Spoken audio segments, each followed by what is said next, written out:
வணக்கம். 28/12/2024 இன்று குரு பூஜை. தேசிய முற்போக்கு திராவிட கழகத்தின் புரட்சிக் கலைஞர் திரு கேப்டன் அவர்கள் விஜயகாந்த் அவர்களுக்கு இன்று குரு பூஜை. இதே வருடம் 2023 டிசம்பர் 28 காலை 5:40 மணி அளவில் உயிர் பிரிந்தது. ஆனால் இன்றளவிலும் 365 நாட்களோடும் அவருடைய ஆலயத்துக்கு விதைக்கப்பட்ட ஆலயத்திற்கு சென்று கொண்டிருக்கிறார்கள் என்றால் அதுதான் புரட்சிக் கலைஞர் விஜயகாந்த். அன்னத்துக்கு குறைவில்லை. யார் எதை வந்து கேட்டாலும் கொடுக்கும் பழக்கம் அவருக்கு உண்டு.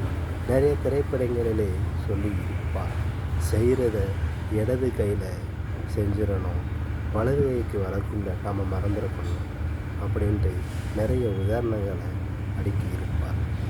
இன்றைக்கி 5 வயசு சின்ன பசங்கள்கிட்ட கேட்டால் சுதந்திரத்தை பெற்றுத்தவர் யாரும் கேட்டால் புரட்சிக் கலைஞர் விஜயகாந்த் என்று சொல்லுவார்கள். தேசபக்தி அதிகமாக ஊட்டினவர் யாரும் கேட்டால் புரட்சிக் கலைஞர் விஜயகாந்த் என்று சொல்லுவார். இடைவிடாத வசனங்களை பேசக்கூடியவர் யாரும் கேட்டால் புரட்சிக் கலைஞர் விஜயகாந்த் என்று சொல்லுவார். நடிகர் சங்க கடனை கூட அடைச்சார். அப்போ அந்த அளவுக்கு எதிரியுமே அவர் தோற்றது இல்லை. அரியணையில் அமரவில்லை என்றாலும் அரசனாய் வாழ்ந்தவர், ஏழ்மையாய் இருந்தவர்.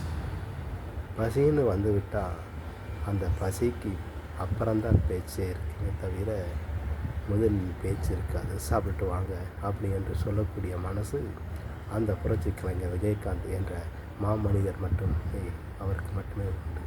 பத்மபூஷன் விருது பெற்றவர் அவர். பாரத ரத்னாவை கூட கொடுக்கலாம் அவருக்கு. அந்த அளவுக்கு உழைத்திருக்கிறார். அரசியலில் நேர்மையுடனும் பொய் முகம் இல்லாத உன்முகத்தை காட்டிவிட்டு சென்றவர். அவர் மறைந்தார் என்றும் இன்றளவும் சொல்ல முடியாத அளவுக்கு இருந்து கொண்டு இருக்கிறது என்றால் தர்மம். தர்மத்தை அள்ளி அள்ளி கொடுத்து இருக்கிறார். ஆக கர்ணனை கூட கொல்ல முடியவில்லை மகாபாரதத்தில்.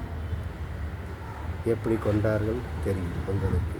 அதே போலத்தான் கடவுள் ஒரு வழியாக வந்து அந்த விஜயகாந்த் என்பவரை கடவுள் அழைத்து சென்றிருக்கிறார். அதுவும் மண்டியிட்டு. அப்போ அவருடைய மறைவில் இறுதிச் சடங்கில் பார்த்தீங்கன்னா 72 குண்டுகள் முழங்க வானவெடி சத்தம் கேட்டது.